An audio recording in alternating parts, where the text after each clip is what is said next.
From this processing plant on the edge of Kabul, Mustafa Sadiq has built a $20 million fruit juice empire. Melon? Yeah, melon. This comes from Kandahar and Helmand. He's created 1,000 new jobs, despite suicide bombings near his factory and threats from kidnappers.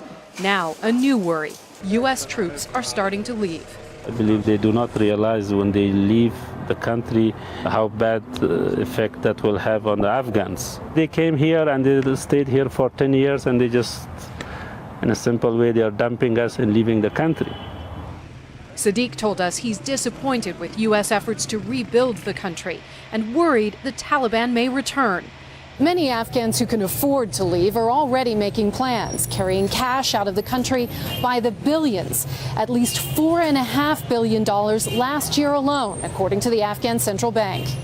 Like many Afghans we spoke with, Sadiq told us he has no faith in the U.S.-trained security forces that are supposed to take over.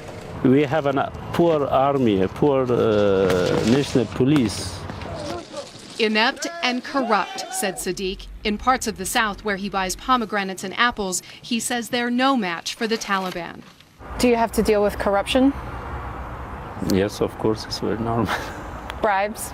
Yes, bribes and things like that, yeah. So everyone's grabbing as much as they grabbing, can? Yes, that's correct.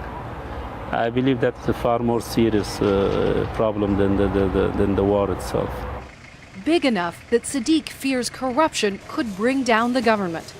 Do you think there will be civil war? For some of the people, war has become a business. They may be trying to get people fight one against the other, but the ordinary people, Afghans, or they are fed up of war. Despite his fears, Sadiq is gambling his company will withstand the U.S. withdrawal. He's invested too much to pull out now. Kelley Cobiella, CBS News, Kabul. Well, Kelley has told us that just before Christmas, Taliban suicide bombers attacked an American company next door to Sadiq. 6 of his workers were hurt, and there was about $10 million of damage to his building, but Sadiq told us that he intends to rebuild.